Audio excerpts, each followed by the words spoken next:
Story time about the best thing I saw while working in a restaurant. We've got a veteran who comes in on the regular named Hank. Hank lost his leg and hand in Iraq. When seeing this, people will often pick up his tab when he's in here, but he never feels like it's deserved, so he tries to lay low. He wears long pants to cover his prosthetic leg and doesn't wear anything to show off his veteran status. He doesn't like attention and it's clear he doesn't feel special treatment is deserved. So, obviously, we shut down because of COVID. We reopened when our state did, but after a week of indoor dining, the owner decided to go back to delivery and takeout for everyone's safety. Thankfully, business is still booming. I don't know the specifics of Hank's situation, but I think he lost his job sometime during the shutdown. Before COVID, we'd see him at least once a month, but this was the first time we'd seen him since we reopened. To make matters worse, he would easily put away 6 tacos or a whole chicken plus sides and plenty of beer when he'd come in, but this time he just ordered a small burrito and a water. He didn't mention the different order though, just said how excited he was to come through again and looking forward to it all week. We put in his order while I went to go get him paid up. However, his card declined. I started to tell him, but he could see it on the screen and went, shit. Shame and panic washed over his face as I tried running it again and again when he gave me another card that declined. Meanwhile, it was the height of lunch rush and the line was getting longer, so people were peering to see what was taking so long. After running Hank's card, Part 2 of the best thing I saw while working in a restaurant. This guy handed me his card as well and said, yeah, I'm gonna split that tab, so really guys, go wild, you're American heroes. They both empathetically told him no, they're not heroes, but this guy cut him off saying, oh please, I get overwhelmed playing Call of Duty, you're heroes and I'm glad to thank you for it. So they started ordering and the girl knew just what she wanted. Hank asked how much our steak and rice platter special would cost. Older bow tie dude called him not to tell him the prices and get him whatever he wants. He came up and said, son, no one can put a price on your sacrifice. Call of Duty guy splitting the tab chimed in, the meat that we're giving you is a lot less valuable than the meat you gave up for us. His friend elbowed him to shut up, horrified, but it got a belly laugh out of Hank. Throughout this, no one noticed not only had Hank lost his hand, but also his leg. His pants covered and he's got too much honor to bring it up. By now, the kitchen got a whiff of what was happening and loaded them up real good. This lady was so moved that she paid for Old Man Bow Tie and Call of Duty's meals. It was a domino effect. The owner was so disturbed that 2 veterans had struggled to pay for their meals. He instituted a military gets the story time about how my boyfriend gave me sleeping pills before his boys' night out. I had been dating my boyfriend for a year and we always had a pretty trusting relationship. One weekend, he was going to have a boys' night out with his friends and I was going to stay home. However, earlier in the day, we had gone into an argument about how he never checks his phone while he's out or replies to my text to check in. He said he shouldn't have to check in with me while he's out and I disagreed because I just want to make sure that he's okay. Fast forward to later that night when he's getting ready, I told him that even though we're fighting, I still expect him to keep in touch with me. He agrees this time without putting up a fight and asks me if I want to have a drink with him before he goes. He makes us some cocktails and we drink them together while we wait for his friends to come pick him up. When his friends get there, he kisses me goodbye and leaves. Not even half an hour later, I'm knocked out cold. I remember waking up once just for a second to use the bathroom, but then knocking out again. In the morning when I woke up, he was asleep next to me and I was really confused as to why I slept so much when I wasn't even tired. When my boyfriend woke up, he mentioned how nice it was that I hadn't messaged him and how I must have slept through the night after those cocktails. This raised some red flags and I quickly questioned him about what was in the cocktails. At first, he called me crazy and told me that he didn't do anything to them. However, after about 20 minutes of accusing him, he finally confessed. Part 2. My boyfriend gave me sleeping pills before his boys' night out. After I accused my boyfriend of messing with the cocktails, he admitted to putting a couple Benadryl in my drink. This, mixed with the alcohol, is what made me extremely sleepy and caused me to knock out for the whole night. I was furious when he said it. He clearly didn't see a problem with it and even made a joke about how he should do it more often when he doesn't want me pestering him. I freaked out at him and told him that what he did was not only wrong, but could also be a crime. I think this scared him a bit because he quickly started apologizing and promising to never do it again. Obviously, I'm not stupid and I wasn't going to stay with someone who would do that to me. I quickly called my family who came rushing over. I packed my things and my brothers kept my now ex in the other room and threatening him not to come around me. I got all my things together with my mom and my sister and left him that very day. He wouldn't stop blowing up my phone with apologies and sending sorry gifts to my work. I had to block his number and threaten him with a restraining order if he ever tried to talk to me again. I was horrified that someone would go to those lengths and I couldn't trust him after this. He even tried to get his family to text me to get back together with him, but when I told them why we broke up, they were shocked too. They apologized profusely on his behalf and told me to stay safe.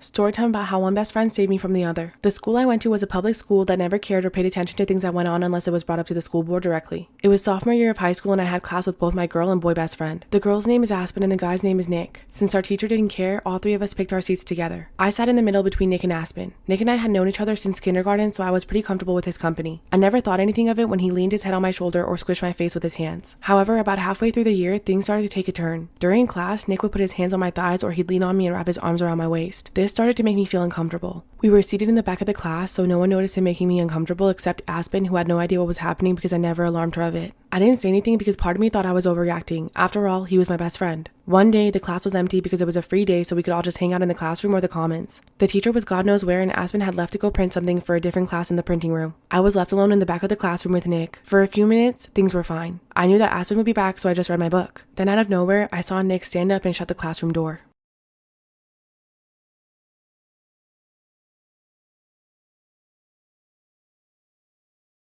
Part 2 of how one best friend saved me from the other. I was scared when Nick shut the classroom door, but I tried to ignore him and pretended to keep reading my book. I quickly dialed Aspen's number on my phone and slipped the phone into my pocket. Before long, Nick got impatient with me and ordered me to take off my shirt. I told him no, and that's when he grabbed a fistful of my hair and tried to do it himself. After a minute of struggling with him, Aspen busted through the classroom door with one of our school guidance counselors. Turns out she hadn't really gone to the print room. She had noticed Nick touching me inappropriately and making me uncomfortable the previous day, so she went to the guidance counselor to get help. When I dialed her number, she was trying to convince the counselor, and when she realized what was happening, she put the phone on speaker to prove that I was in an unsafe situation. The counselor took Nick away, and later I found out that 7 other girls had come forward about him. They all said that he was harassing them, but since the school had no evidence, they couldn't expel him before. However, since the school counselor heard what was going on when Aspen put the phone on speaker during his attack on me, they were able to finally expel him. I'll always be thankful to Aspen for trying to help me when I felt like I couldn't do anything.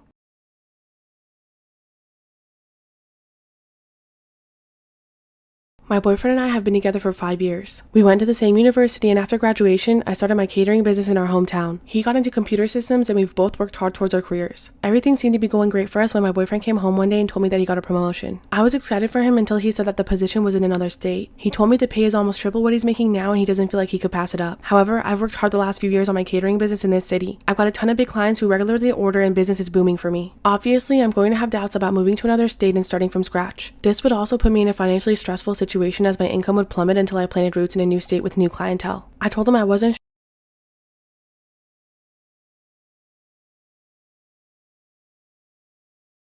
I told my boyfriend that I needed some sort of commitment to start from scratch in another state. I explained to him how big of a change this would be for me and my business. This is when I mentioned the topic of marriage. I asked him that if I was to show him my commitment to his career with this move, how he would feel about committing to me with what I wanted. I told him I wouldn't rush him into marriage, but I would want the promise of it. He told me that he didn't feel comfortable with marriage and that he wasn't interested in it. That's when he said that the promise of taking care of us and my business costs should be enough for me to make the commitment to move. I disagreed because there's no telling how my business would do in another location, and it's taken me years to build it up to what it is now. We got into a heated argument and decided that we both need time to figure this out. I talked to my mom and sister about it, who sided with him.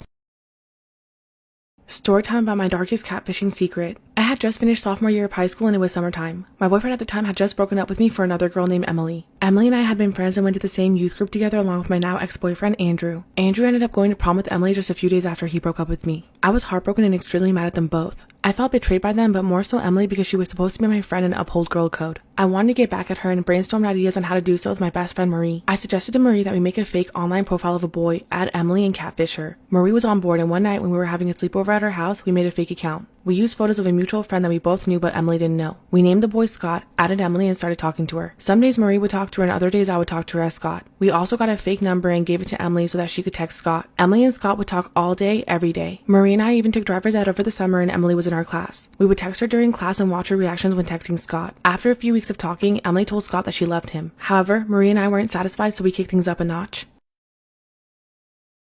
Part 2 of my darkest catfishing secret. So after Emily admitted to our catfish profile, Scott, that she loved him, we made Scott very sick and eventually die off. We made another fake account of Scott's sister and had her deliver the news to Emily about Scott's passing. Emily was devastated. She reached out to me as myself and her ex-friend and said that she needed a friend to talk to because she was so depressed from Scott's passing. She told everyone at church about it and we all prayed for her continuously. Eventually, Emily healed from Scott's passing and we went our separate ways. A few years later, she started dating a new guy and became pregnant. Marie and I knew about Emily's pregnancy, but we weren't close to Emily anymore, so we only saw photos through Facebook and Instagram. A few months passed and one night I was getting ready to go to bed when Marie texted me. Her text read in caps, "OMG, go look at Emily's Facebook." I was nervous but didn't think anything of it at the time. When I went to Emily's Facebook, I saw a photo of her baby in the most recent sonogram that she posted. The caption on the photo read, "Mommy loves you already, Scott," with a heart. Emily had decided to name her baby after Scott, the boy that she'd fallen in love with and passed away. The boy who was never real and only a catfish account that Marie and I had made to get back at her for breaking girl code. I still feel bad about it to this day.